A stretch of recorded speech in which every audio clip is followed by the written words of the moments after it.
할렐루야, 감사합니다. 우리 하나님의 말씀을 보겠습니다. 사도행전 18장 1절에서 11절 말씀을 우리 같이 읽겠습니다. 사도행전 18장 1절에서 11절까지 말씀입니다. 그 후에 바울이 아덴을 떠나 고린도에 이르러 아굴라라 하는 본도에서 난 유대인 한 사람을 만나니 글라우디오가 모든 유대인을 명하여 로마에서 떠나라 한 고로 그가 그 아내 브리스길라와 함께 이달리아로부터 새로 온지라. 바울이 그들에게 가매 생업이 같으므로 함께 살며 일을 하니 그 생업은 천막을 만드는 것이더라. 안식일마다 바울이 회당에서 강론하고 유대인과 헬라인을 권면하니라. 실라와 디모데가 마게도냐로부터 내려오매 바울이 하나님의 말씀에 붙잡혀 유대인들에게 예수는 그리스도라 밝히 증언하니 그들이 대적하여 비방하거늘 바울이 옷을 털면서 이르되 너희 피가 너희 머리로 돌아갈 것이요 나는 깨끗하니라. 이후에는 이방인에게로 가리라 하고 거기서 옮겨 하나님을 경외하는 디도 유스도라 하는 사람의 집에 들어가니 그 집은 회당 옆이라. 또 회당장 그리스보가 온 집안과 더불어 주를 믿으며 수많은 고린도 사람도 듣고 믿어 세례를 받더라. 밤에 주께서 환상 가운데 바울에게 말씀하시되 두려워하지 말며 침묵하지 말고 말하라. 내가 너와 함께 있음에 어떤 사람도 너를 대적하여 해롭게 할 자가 없을 것이니 이는 이 성중에 내 백성이 많음이라 하시더라. 1년 6개월을 머물며 그들 가운데서 하나님의 말씀을 가르치니라. 아멘. 오늘 이 사도행전 18장 말씀은 아마 여러분 중에는 다니는 교회에서 주일에 이 본문으로 설교를 이미 들으신 분들이 많으실 겁니다. 저는 로잔 대회를 섬기고 이번 주일에 이 본문으로 주일 설교를 하지 않았었는데 목요 집회 때 이 말씀으로 말씀을 나누라고 하시는 마음을 하나님이 주셔서 오늘 여러분과 같이 나누려고 합니다. 제가 아주 본격적으로 예수님과 동행하는 삶을 일기를 써가면서 살기 시작한 것을 따져보니까 한 15년 정도 됩니다. 15년 동안 제게 엄청나게 많은 변화가 일어났는데 사실 그래서 여러분들에게도 권하는 거죠. 그 중에 하나가 낙심이 굉장히 줄어든 거예요. 그리고 낙심하게 되는 정도도 많이 약해졌고 그건 굉장히 놀라운 변화입니다. 우리가 예수님을 믿고 사는 사람들인데 예수님을 믿으면서도 수시로 낙심이 됩니다. 자신에게 낙심하고 가족들에게 낙심하고 교회에 대해서 낙심하고 우리 앞에 굉장히 낙심스러운 일이 많아요. 그 말은 믿음에 문제가 생겼다는 뜻입니다. 믿는 것과 낙심은 사실 전혀 같이 갈 수가 없는 일입니다. 믿으면 낙심이 안 되는 거고 낙심이 된다는 말은 믿지 않는다는 뜻이니까요. 근데 실제로 그동안 저는 하나님을 믿고 예수님을 정말 믿고 성령의 역사를 믿으면서도 항상 기뻐하라, 범사에 감사하라, 염려하지 말라, 두려워하지 말라 라고 하는 말씀을 실제로 살아내는 것은 거의 불가능하다고 생각했어요.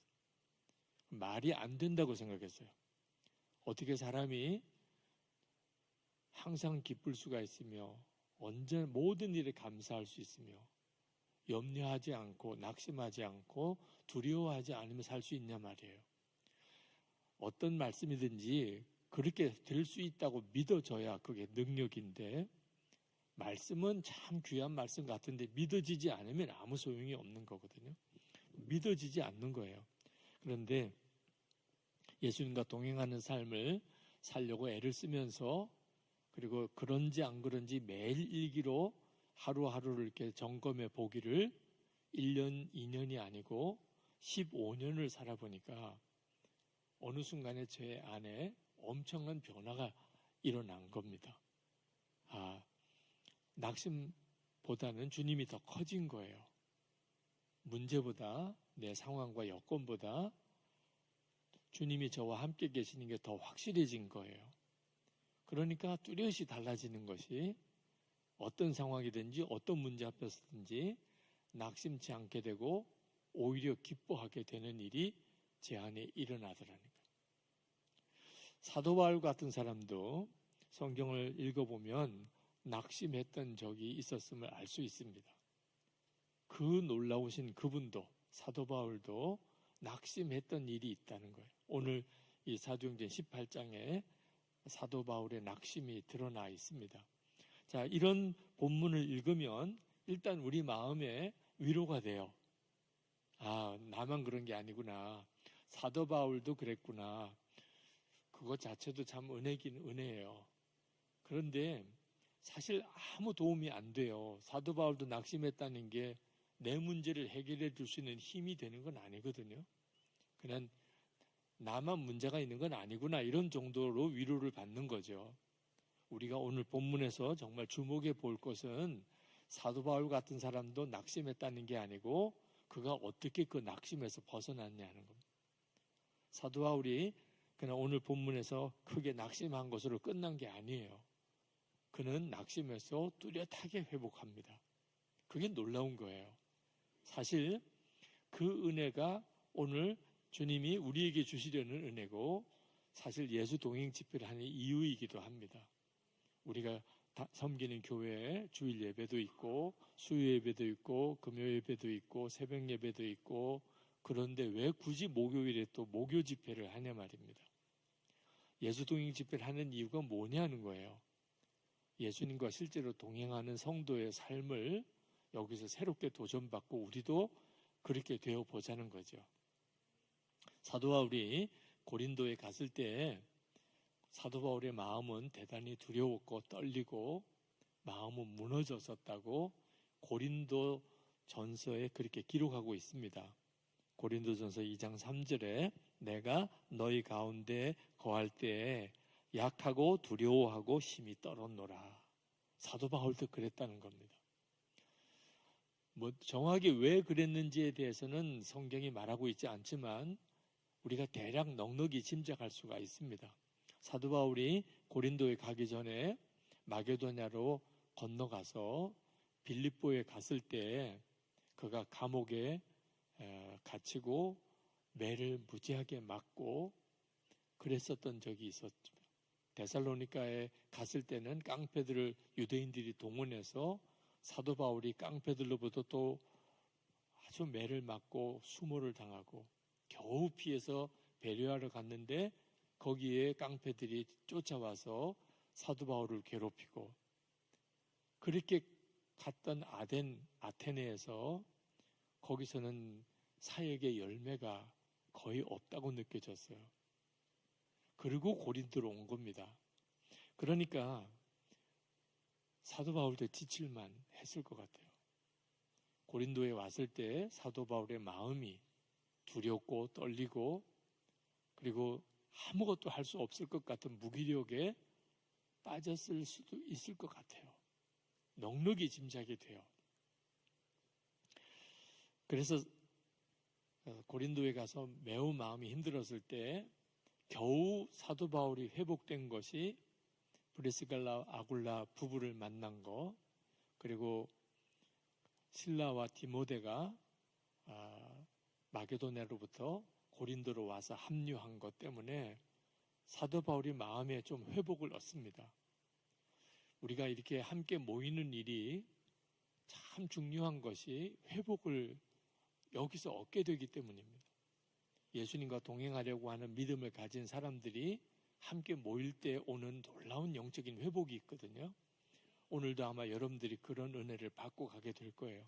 사도 바울도 그런 은혜를 회복을 얻고 담대하게 유대인 회당에 들어가서 회당에 가서 예수가 그리스도라고 전했어요. 그런데 반응이 너무 쌀쌀맞은 겁니다. 유대인들이 아주 냉정하게 사도 바울을 내치고 회당에서 말을 전하지 못하게 막았습니다. 그때 사도 바울이 마음이 격분하게 됩니다.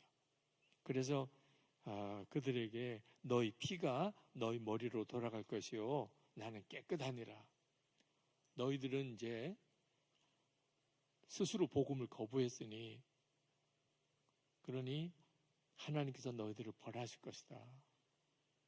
심판하실 것이다. 그러나 나는 깨끗하다. 왜? 나는 전했으니까. 너희들이 안 받아들인 거지. 이제 이후로는 유대인들을 떠나서 나는 이방인에게로 갈 거야.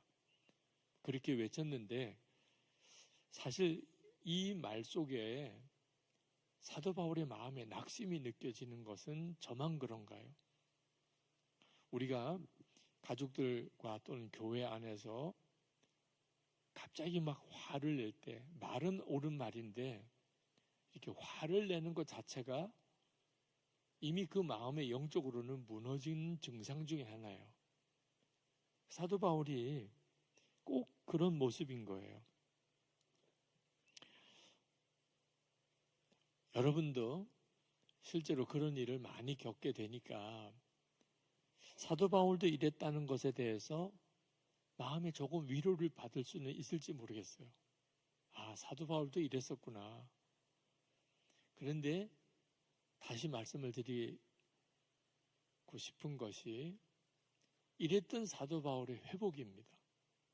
사도 바울이 고린도에 와서 그는 처음에는 굉장히 힘들었어요. 고린도에서의 사역이.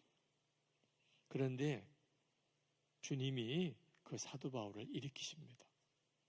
그게 핵심이에요. 환경과 여건, 사람으로 인하여 사도 바울은 계속 힘든 마음에서 회복되지 못하고 있는데 주님이 그 사도 바울을 일으키세요.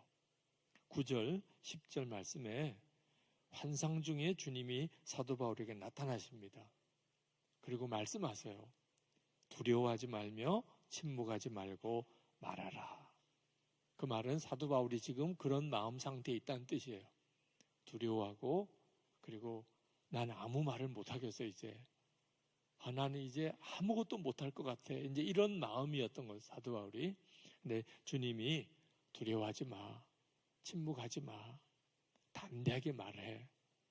내가 너와 함께 있음에 어떤 사람도 너를 대적하여 해롭게 할 자가 없을 것이니 이는 이 성중에 내 백성의 많음이라. 그렇게 주님이 말씀하세요. 자, 그 말씀을 들었을 때 사도 바울은 갑자기 가슴이 터질 것 같았을 거예요. 이 성중에 내 백성이 많음이라 라고 하는 그 말씀에서 아마 힘을 얻을 수 있었겠죠. 아, 내 눈에는 안 보이고 지금은 별 없지만 이 고린도에 예수 믿을 사람 많구나. 그래서 위로 받을 수도 있고 힘을 얻을 수도 있었겠는데 사실 더 중요한 핵심은 내가 너와 함께 있음에 그 말씀이었을 거예요. 내가 너와 함께 있음에. 이 말씀에 사도 바울은 그냥 충분하다고 생각했어요. 주님, 그러면 충분합니다. 정말 주님이 지금 저와 함께 계시다면 그러면 충분합니다. 사도 바울은 마음이 완전히 회복이 됩니다. 그 주님의 말씀에서. 그래서 사도 바울이 1년 6개월을 고린도에 머뭅니다. 그리고 많은 고린도 사람들이 예수를 믿게 되고 고린도 교회가 세워지게 돼요. 자, 우리에게도 수시로 낙심이 일어납니다. 사람 때문에도 그렇고 환경과 여건 때문에 우리의 마음이 낙심이 돼요. 목회자는 목회자대로 또는 우리 모든 성도들은 가정과 교회 생활, 직장 생활, 학교에서 또는 자기 자신에게 이렇게 마음이 무너지는 일을 우리도 경험을 합니다. 우리가 낙심하게 될 때는 다 이유가 있어요. 그죠? 그래서 우리가 속기 쉬운 거예요. 그것 때문에 내가 낙심을 한다고 생각하는 겁니다. 그 사람 때문에, 그 어려운 문제 때문에, 도무지 해결이 안 되는 이 답답한 여건, 환경 때문에 내가 이렇게 낙심하게 됐다고 생각하고 있는 거예요. 실제로 사도 바울도 낙심하는 일이 오히려 자연스러워 보여요. 고린도는 아덴보다도 더 전도하기가 어려운 여건의 도시입니다. 아덴에서 열매가 없었어요. 사도 바울이 느끼기에 그랬습니다. 우리가 이미 다 설교에서 들으셨겠지만 실제로 아덴 선교는 실패는 아닙니다. 그러니까 사도 바울이 그렇게 느낀 것뿐이에요. 2000년이 지난 지금 보면 아덴에서 사도 바울의 설교는 매우 훌륭했어요. 정말 놀라운 변증의 설교였어요. 그리고 그 결실은 우리의 상상과 우리의 판단을 뛰어넘어 하나님이 이루세요. 그런데 당장 눈앞에 예수 믿는 사람이 거의 없었기 때문에 사도 바울은 마음이 너무 무거웠던 거예요. 그리고 고린도에 온 겁니다. 아덴은 핍박이 없었어요. 마음껏 말하고 싶은 거 다 말해봐. 오히려 장도 만들어줬어요. 아덴에서는.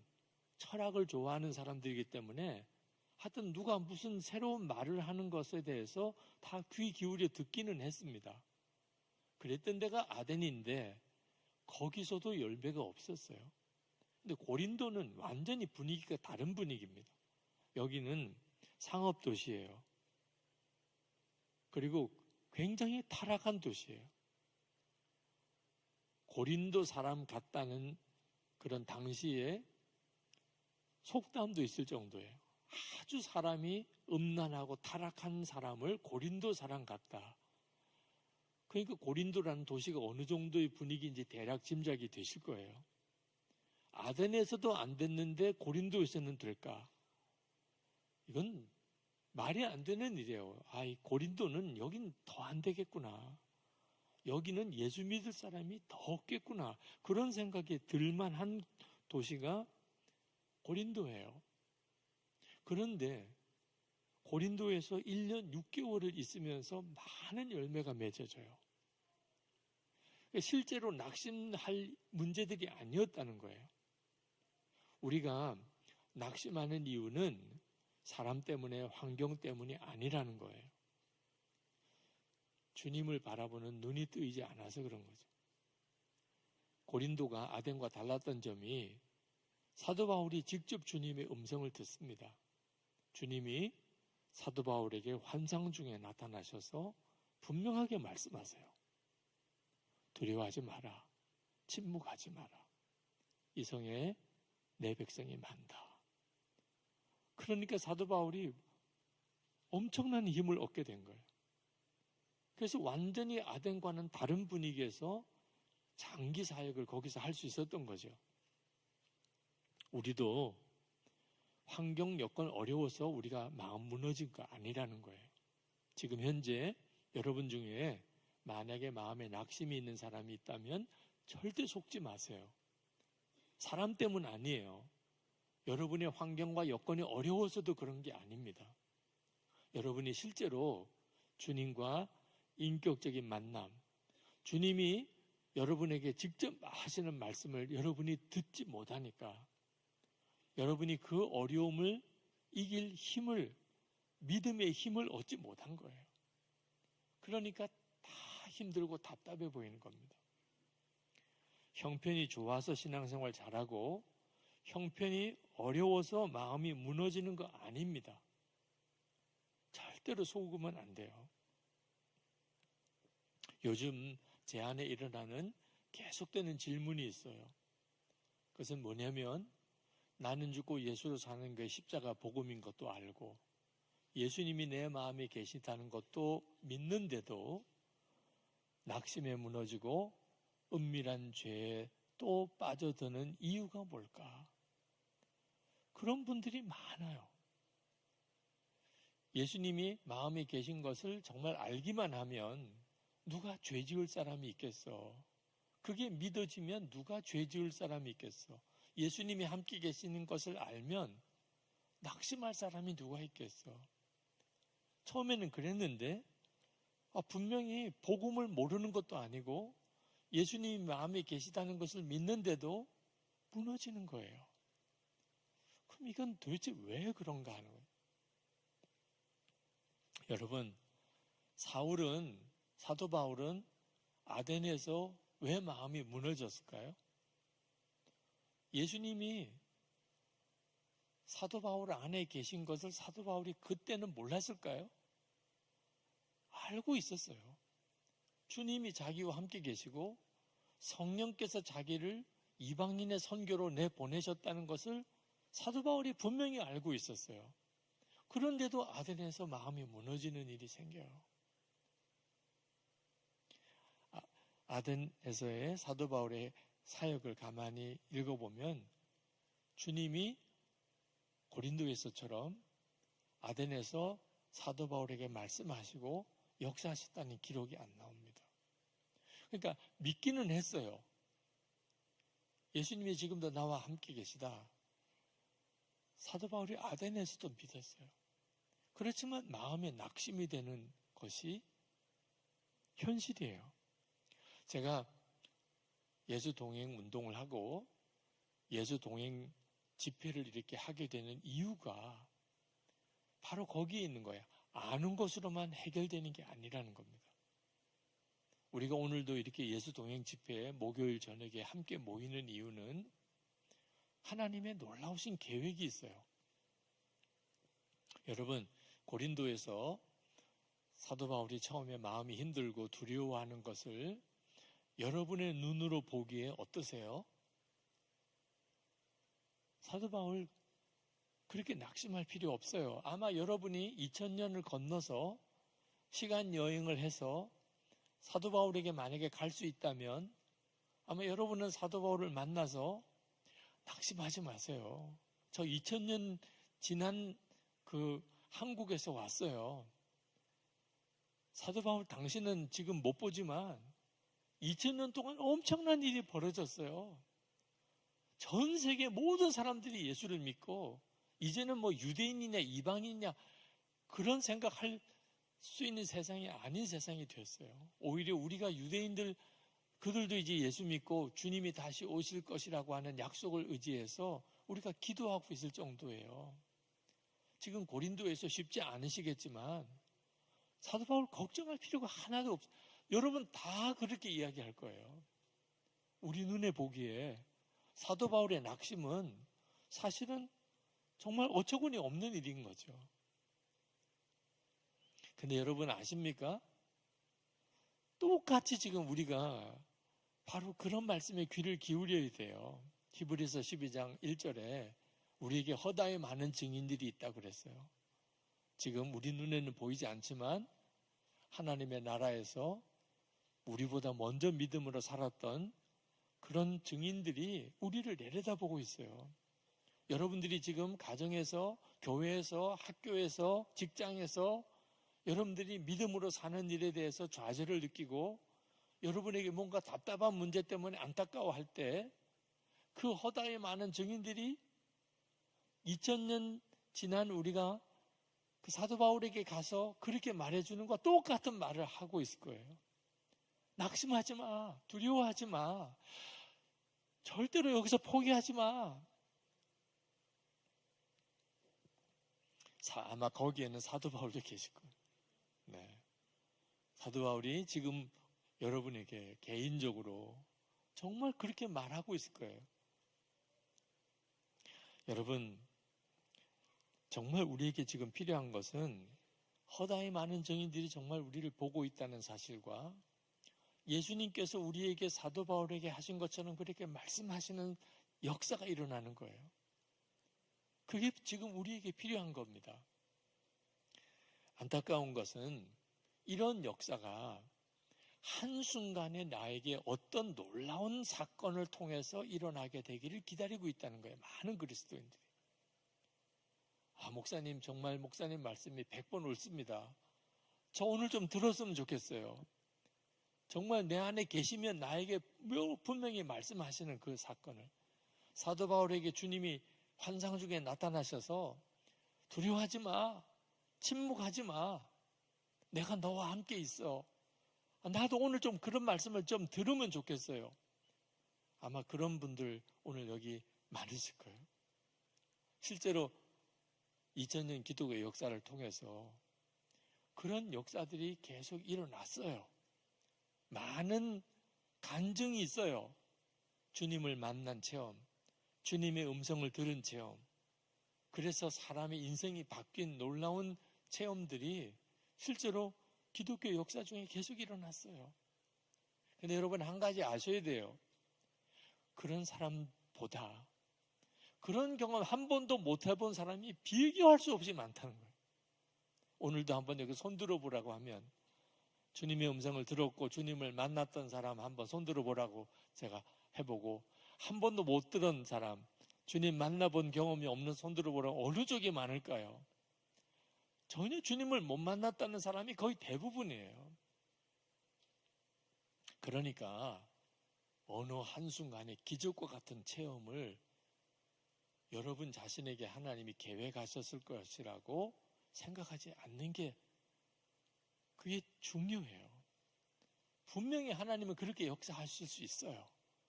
환상 중에 여러분에게 아주 나타나셔서 눈에도 보이게 하시고 말씀도 들리게 하실 수도 있어요. 그렇게 여러분에게 만나 주실 수도 있어요.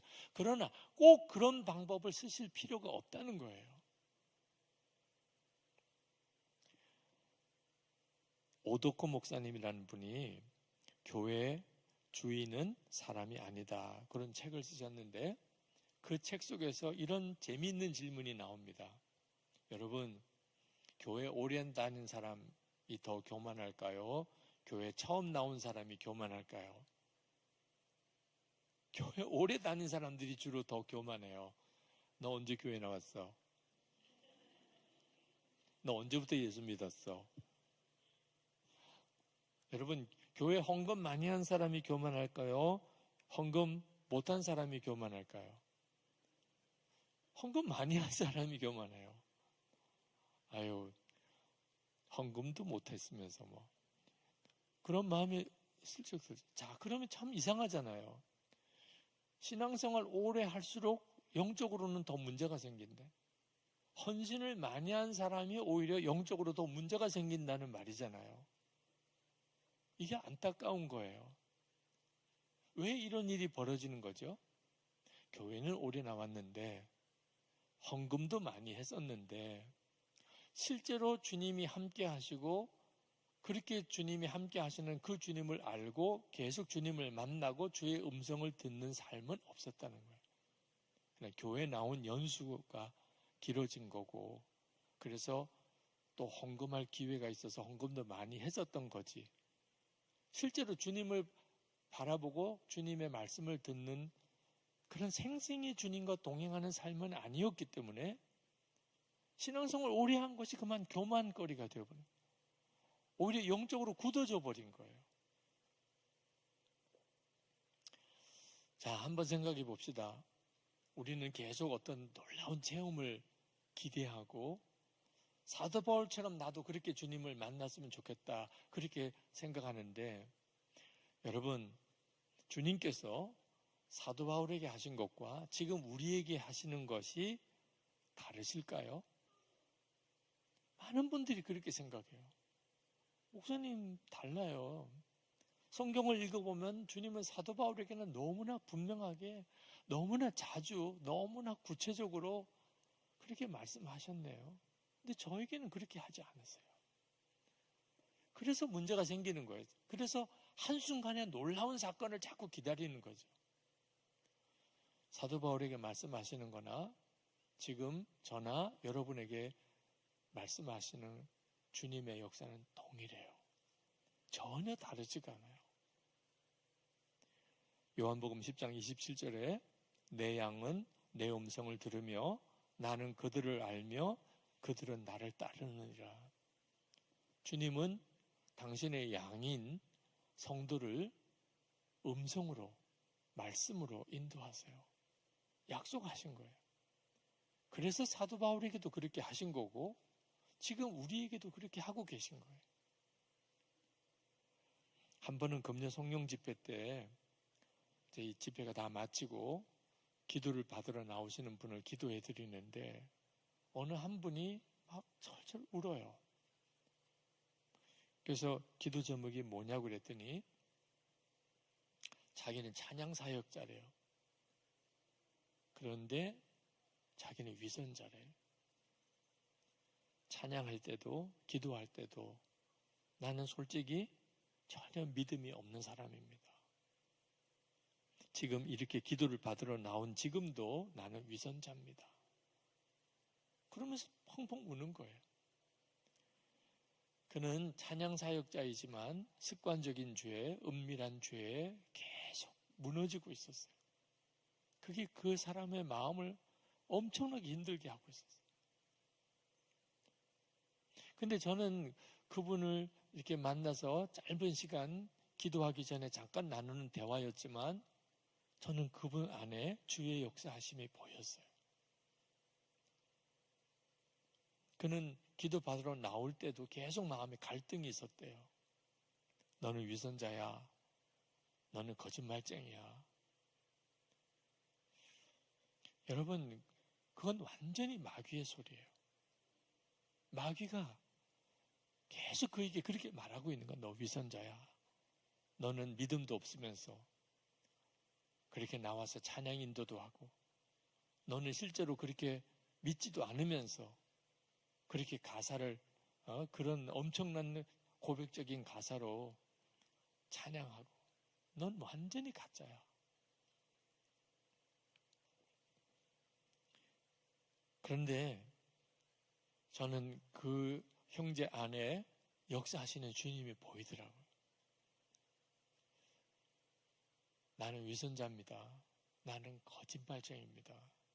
그러면서도 나는 찬양 인도를 하고 있습니다. 그 고백을 눈물을 철철 흘리면서 하게 하시는 분은 성령님밖에 없어요. 성령님밖에 그렇게 하실 수가 없어요. 그는 분명히 마귀의 정죄를 무섭게 들었어요.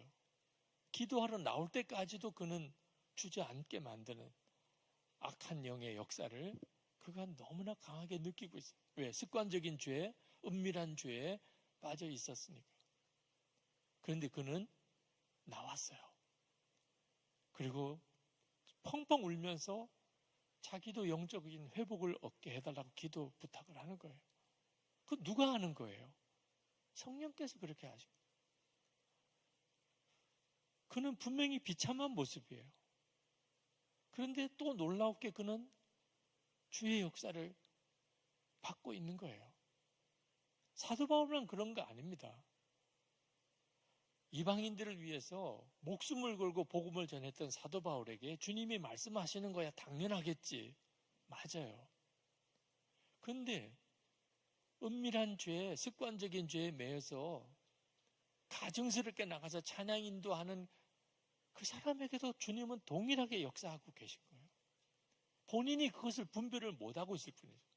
제가 그 형제에게 손을 얹고 기도했어요. 주님이 이 형제를 여기까지 나오게 하지 않았습니까? 주님이 역사해 주세요. 저가 회복되기를 원합니다. 주님 앞에 거룩하게 서기를 원합니다. 저가 진정으로 원합니다. 그리고는 강력하게 성령이 그에게 임했어요.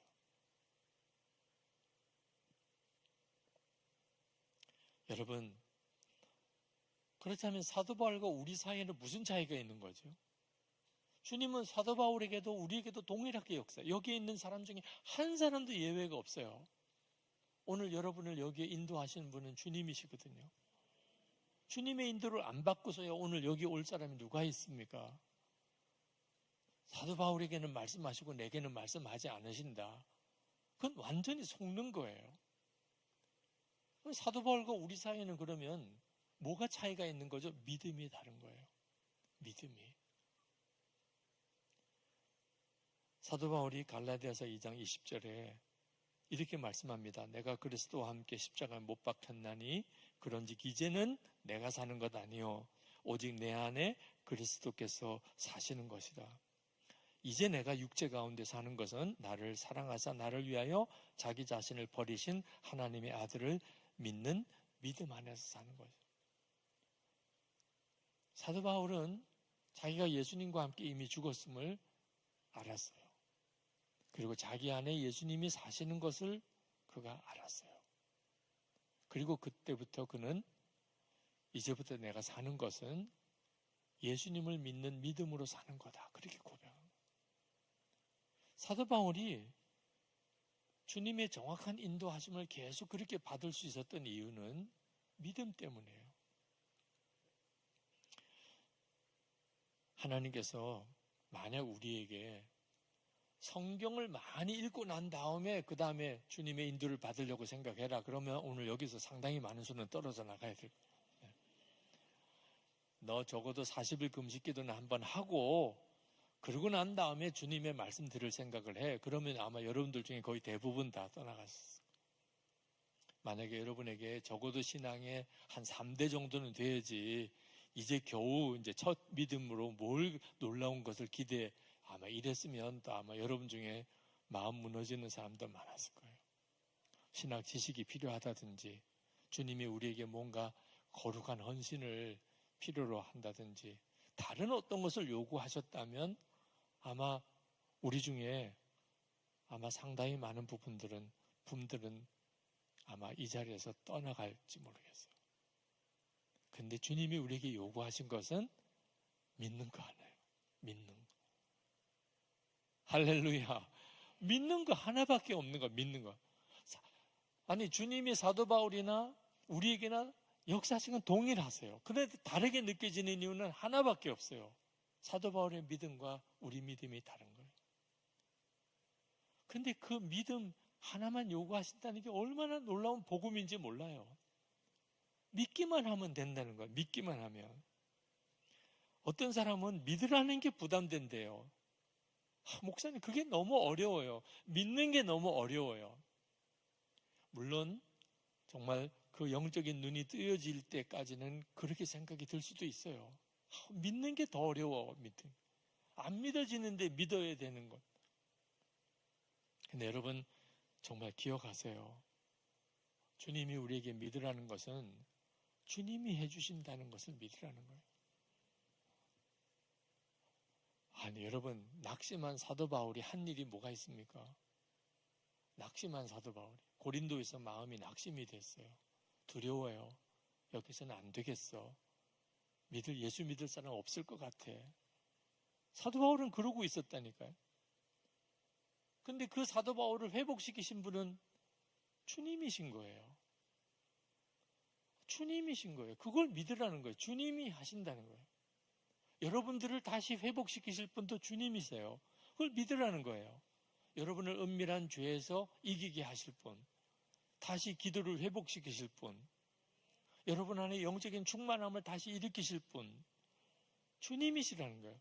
우리가 동행 집회 때마다 보혈 찬송을 부르고 우리의 죄의 정결함, 그리고 내 영적인 회복을, 그리고 육신의 치유를 위해서 기도하는, 다 주님이 하신 거예요. 우리가 할 일은 믿는 거예요. 주님이 그렇게 해주실 것이라. 이건 얼마나 놀라운 거예요. 이건 정말 놀라운 구원이잖아요. 믿기만 하는. 오직 믿음이라. 주님이 나를 회복시키실 거다. 주님이 나를 일으키실 거다. 그러나 막연하게 믿으라는 거 아닙니다. 너무나 분명한 사실을 근거하여 믿는 거예요. 여러분이 오늘 저녁에 여기 앉으신 것만 가만히 생각해 보세요. 내가 지금 여기 앉아 있는 것 자체가 이게 기적이잖아. 나 여기에 앉아 있을 사람이 아닌데, 그건 여러분이 아시잖아요. 근데 내가 왜 지금 여기 와 있지? 누가 하신 걸까? 여러분은 막연하게 믿을 사람이 아니에요. 이미 여러분 안에 주님은 여러 가지로 말씀하시고 강권하시고 이끄시고 역사하시고 계시잖아요.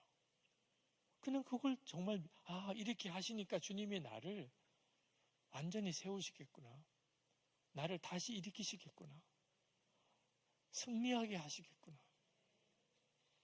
여러분, 여기 오신 여러분 모든 주님 이 시간에 제게 오세요. 그렇게 기도하지 마시기 바랍니다. 주님 이 시간에 제게 말씀해 주세요. 그렇게 기도하지 마시기 바랍니다. 왜? 이미 그렇게 하고 계시니까. 이미 여러분 안에 오셨고 여러분에게 말씀하고 계신데 왜 또 말씀을 해 주세요라고 기도를 해야 됩니까? 예수 도행 세미나에 오신 사모님 한 분이 마지막 날 그런 간증을 하셨어요. 저는 이 세미나에 와야 할지 말아야 할지 끝까지 고민했습니다. 더 이상 견딜 수 없어. 이제 끝이야. 세미나에 가서 뭐 대단한 것이 있겠어. 그런 마음이었습니다. 세미나에 오지 않고 끝낼 건가? 세미나 갔다 와서 끝낼 건가? 그런 갈등하다가 다 포기하고 떠날 마음으로 왔습니다. 사역할 힘도 없고 살아갈 힘이 생기지 않았습니다. 더 계속할 믿음이 저에게는 없었습니다. 그런데 세미나 내내 모든 참석자들과 함께 예수님만 생각하고 예수님 바라보고 나는 죽고 예수로 사는 십자가의 복음을 나누는 중에 주님 안에서 새 삶을 살며 승리하게 될 것이 믿어졌습니다. 제가 이제 무엇을 붙잡고 살아야 되는지 알게 됐습니다. 예수님 한 분만 붙잡고 살면 되겠다는 것이 믿어졌습니다. 그래서 너무 기쁩니다. 여러분, 그 사모님이 그 은혜를 그 세미나에 와서 받았을까요? 이미 그 전에 받고 있는 은혜예요. 그 사모님이 낙심하고 이제 끝이야. 나 아무것도 할 수 없어. 그럴 때도 주님은 그 사모님과 함께 계셨고 그 사모님은 나는 죽고 예수로 사는 십자가의 복음을 알고 있었고 그런데도 그렇게 낙심하고 있었어요. 근데 세미나에 와서 계속 주님을 바라보고 주님을 나누고 그리고 주님을 주목하는 그런 모임의 3일을 같이 지내고 눈이 뜨인 거예요. 완전히 달라진 거죠. 여러분, 이 믿음이 정말 우리에게 일어나려면 한 가지 여러분에게 꼭 필요한 게 있어요. 그게 뭐냐면 예수님이 좋아해야 되는 거예요. 안타깝게도 많은 성도들이 예수님이 함께 계시는 것을 솔직히 부담스럽게 생각해요. 예수님이 나와 늘 같이 계시다. 이건 참 마음 아픈 일이에요. 예수님이 나와 24시간 함께 하시고 어떤 순간에도 주님을 바라보고 어떤 상황에서도 내가 주님만 의지하고 그렇게 살고 싶으려면 예수님이 좋은 분이어야 내게 있어서. 근데 예수님이 때때로 부담스러운 존재예요. 주님이 나와 늘 같이 계시는 것 자체가 불편해요. 이런 문제가 되는 거예요, 그러면. 그러면 주님과 동행하는 믿음이 어디서 생겨요? 내가 솔직히 하나님 내 마음에 모시고 사는 게 싫은데. 여러분, 예수님이 그렇게 좋은 분이신 것을 많은 분들이 모르세요. 그렇게 주님 부르짖으면서도 주님, 예수님 그분이 좋은 분인 줄을 모르세요. 두렵게 생각하는 분도 있고 부담되게 생각하는 분도 있고 가까이 하기는 너무 먼 당신으로 생각하는 분도 계시고. 왜? 주님과 친하지 않으니까. 제가 예수 동행일기를 쓰라고 그렇게 권해드리는 이유가 바로 거기에 있는 거예요. 친밀함은 어떻게 생기죠? 계속 그분과 함께 있을 때예요. 내가 처음에는 예수님이 어떤 분인지 잘 모르니까 그냥 들어서는 알지만 실제로 내가 체험한 분은 아니니까 그런 분을 만나면 다 처음에는 어색하잖아요. 그렇죠? 누구든지 처음 만나는 사람은 아무래도 어색하고 불편하잖아요. 그런데 언제 갑자기 친밀해져요? 그분과 함께 오랜 시간을 보내고 나면 고생도 같이 겪고 좋은 일도 같이 지내고 어려운 일도 같이 지내고 어느 순간에 갑자기 너무 친밀하게 되죠. 주님과 동행하는 것을 한순간에 경험하는 것, 친밀함을 한순간에 경험하는 것이 아닐 수 있다는 걸 알게 된 거예요. 이미 우리 안에 주신 은혜를 믿음으로 취하고 그리고 계속 주님을 바라보는 중에 주님이 어느 순간에 너무 좋은 분이라고 느껴져요. 계속 같이 하고 싶은 거예요. 주님을 더 사모하게 되는 마음이 생기는 거예요. 그럴 때 주님의 음성이 더 분명하게 들려지는 거예요. 4차 로잔대회를 이제 잘 마쳤는데 기도해 주신 분들에게도 감사를 드립니다. 근데 4차 로잔대회를 섬기면서 힘들고 어려웠던 일이 많이 있었어요. 그 중에 하나가 욕을 무지하게 많이 들었어요. 하여튼 유튜브에 별의별 내용의 온갖 막장 악당 같은 그런 욕을 많이 들었어요. 네. 마귀의 괴수가 되기도 하고 이단의 앞잡이도 되고 뭐 하여튼 그런 이야기를 욕을 많이 들었어요. 로잔 대회 열리는 그 대회장 앞에 시위하는 사람이 뭐 끝날 때까지 시위를 했어요. 근데 그들이 피켓을 든 것 중에 이런 내용이 있었어요. 유기성은 한국 교회 앞에 섰고 되제하라. 참 읽기가 민망하더라고요. 네.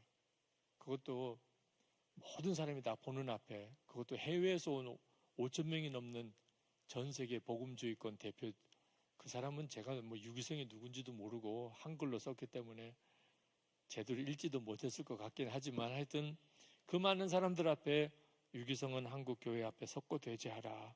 그렇게 쓴 피켓이 막 있는 앞을 매일같이 오고 가야 된다는 것은 참 힘든 일이었어요. 하루는 제가 서둘러 대회장으로 아침에 나오는데 로잔 대회를 반대하는 시위하는 그 시위대 앞을 지나가게 됐어요. 근데 그 시위대 피켓을 들고 있는 한 여성도가 저를 보고 깜짝 놀라는 거예요. 근데 그 얼굴이 너무 반가운 얼굴이에요.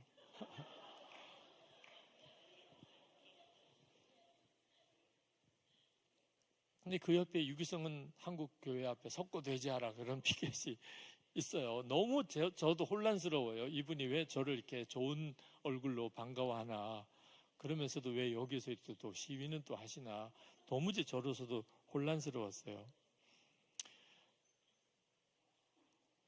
제가 그 일이 힘든 것은 단순히 저 개인적인 명예 문제만 아니고 그래도 저를 좋게 생각하고 예수 동행 운동을 함께 하는 분들 중에 그런 이야기를 들으면서 저 사람이 나쁜 사람인가?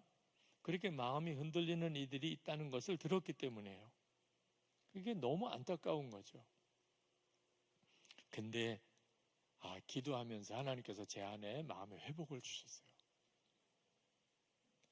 제가 이처럼 많은 사람들 앞에 심지어 해외에서 온 복음주의권의 대표들 그 5천 명이 넘는 대표들 앞에 제가 한국교회 앞에 섰고 되자라는 그런 팻말까지 이렇게 쓰여진 것을 이렇게 제가 보게 되는 그 일이 너무 감사한 거예요. 주님 앞에 서게 됐을 때 그때 저도 주님 때문에 힘들었던 일이 있었다는 것을 너무나 분명하게 경험한 것.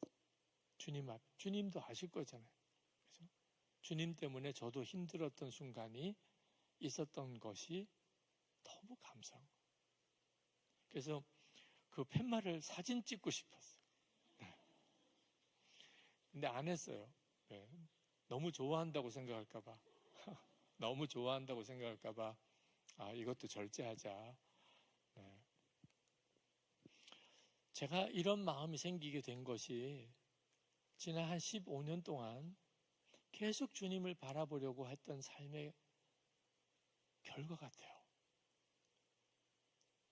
낙심스러운 일이 없어진 게 아니에요. 그런데 그 낙심스러운 일조차 아무것도 아닌 것처럼 느껴지고 오히려 감사한 제목이 된. 예수님이 너무 좋으신 분이라는 것을 알고 나니까 그러니까 주님 때문에 욕먹는 일도 감사한 조건이 되어버리더라고요. 여러분, 우리가 이처럼 꾸준히 주님과 동행하는 삶이 필요해요. 한순간에 갑자기 놀라운 일이 벌어지기를 구하지 마시고 그러면 여러분이 주님 앞에 가는 순간까지 여러분은 점점 더 영적으로 그냥 굳어지는 그런 답답함 속에 있을 수 있어요. 근데 여러분 지금 현재 주님이 여러분에게 역사하시는 주님을 믿음으로 바라보면서 계속 주님을 주목해 가시기를 바라는 거예요. 그러면 훨씬 놀라우게 주님이 여러분 안에 주의 역사를 계속 보여주시고 말씀하시는 것을 여러분이 생생히 듣게 돼요. 여러분이 문제를 겪고 있는 바로 그 자리에서 바로 그 문제 속에 주님의 답을 얻게 돼요. 그리고 문제는 완전히 달리 보이는 거죠. 그래서 필요한 것이 믿음의 사람들과 연합이에요. 꾸준히 주님을 계속 바라보는 삶을 살려면 믿음의 사람들과 연합이 필요해요. 고린도에서 사도 바울이 그런 영적인 회복을 얻은 배경 속에는 브리스길라와 아굴라 부부가 연합하는 거죠. 사실 브리스길라와 아굴라 부부는 로마에서 쫓겨난 유대인입니다. 로마에서 꽤 잘 살았던 사람인 것 같아요. 그런데 그가 글라우디오 황제의 칙령에 의해서 모든 유대인들은 로마에서 나가라. 그래서 쫓겨서 온 곳이 고린도예요. 얼마나 마음이 비참했을까요? 그런데 고린도에 와서 사도 바울을 만났어요. 15년 동안 사도 바울의 말씀 양육을 받고 함께 신앙생활을 했어요. 그리고 브리스길라와 아굴라 부부는 완전히 다른 사람이 되었어요. 로마서 16장 13절 4절에 보면 브리스가와 아굴라에 대해서 이렇게 이야기합니다. 너희가 그리스도 예수 안에서 나의 동력자들인 브리스가와 아굴라에게 문안하라. 저희는 내 목숨을 위하여 자기의 목이라도 내어 놓았나니 나뿐 아니라 이방인의 모든 교회도 저에게 감사하느니라. 완전히 다른 사람이 된 거예요. 사실 사도 바울도 고린도에 와서 힘들었지만 브리스가와 아굴라 부부도 고린도는 굉장히 힘든 곳이었어요. 근데 사실은 축복의 도시였어요. 사도 바울도 힘을 얻었고 브리스가와 아굴라도 완전히 변화되었어요. 믿음의 사람들의 만남은 엄청난 역사를 일으키는 거예요. 실라와 그리고 디모데가 마게도냐로부터 고린도에 도착을 했어요. 그것도 얼마나 힘이 되었을까요? 유대인 회당에서 쫓겨났지만 디도 유스도의 집에 묵을 수 있었고 회당장 그리스보가 예수를 믿는 역사가 일어났어요. 이런 일들이 사도 바울이 고린도에서의 사역에 힘이 되었던 거예요. 계속 믿음 안에 살 수 있는 힘이 되었던 거예요. 우리들도 똑같아요. 우리가 그냥 혼자서만 주님과 동행하려고 하지 말고 여러분 주변에 진짜 주님과 동행하려고 하는 사람을 주목해 보아야 돼요. 그리고 그 사람들과 연합해야 돼요. 만약에 그런 사람이 없다면 여러분 주위에 있는 사람을 그런 사람으로 만들어야 돼요. 가족들을, 교우들을 또는 같은 믿음을 가지고 있는 사람들에게 그들도 주님과 동행하는 믿음을 갖도록 도와주고 그 말은 여러분이 힘을 얻는 거예요. 그 사람을도. 우리에게는 이렇게 믿음으로서 연합하고 함께 격려하고 서로 도와주고 도움을 받을 공동체가 필요한 거예요. 예수 동행 운동의 가장 중요한 요인 중에 하나입니다. 목표는 하나예요. 주님과의 친밀함을 계속 유지하고 싶어서. 기도와 말씀의 생활을 잃어버리지 않기 위해서. 한번 무너지면 빨리 일어나고 싶기 때문에. 여러분, 영적인 문제예요. 낙심, 좌절. 어쩔 수 없는 일 아니에요. 여러분도 모르는 사이에 은밀한 죄와 마찬가지로 낙심도 여러분 안에 쑥 들어와요. 마귀가 그렇게 역사하는 거예요. 절대로 사람 때문이라고 환경 때문이라고 다 넘기지 마세요. 영적으로 굉장히 강하게 공격을 받고 있는 거예요. 회복할 길은 오직 하나예요. 주님을 주목하고 바라보는 거예요. 그리고 정말 주님을 믿는 거예요. 여러분을 이기게 하실 분도 주님이시고 일으키실 분이 주님이세요. 그렇게 주님을 주목하려고 연합함이 필요한 거예요. 믿음의 사람들과 정말 주님을 바라보려고 하는 사람들과의 연합이 필요한 거예요. 주님과 동행하는 거룩한 삶을 살면서 오늘도 여러분 안에 영적인 회복이 일어나기를 주님이 그렇게 하실 겁니다. 오늘 이 집회가 끝나고 이제 자유롭게 기도하는 시간대에 여러분이 안수기도 받으실 수 있다고 광고가 나갔습니다. 우리 저 기도실로 가시면 기도 받으실 수도 있어요. 여러분이 계속 기도의 영으로 주님이 역사하시면 여기서 그냥 기도하셔도 돼요. 중요한 것은 주님이 오늘 여러분의 마음을 바꾸시는 겁니다. 문제를 완전히 다르게 생각하고 마음의 낙심을 아주 확신으로 바꾸시고 두려움이 떠나가게 만드시고 주님이 함께 계심을 놀랍게 찬양하는 마음으로 여러분을 인도하시고 있습니다.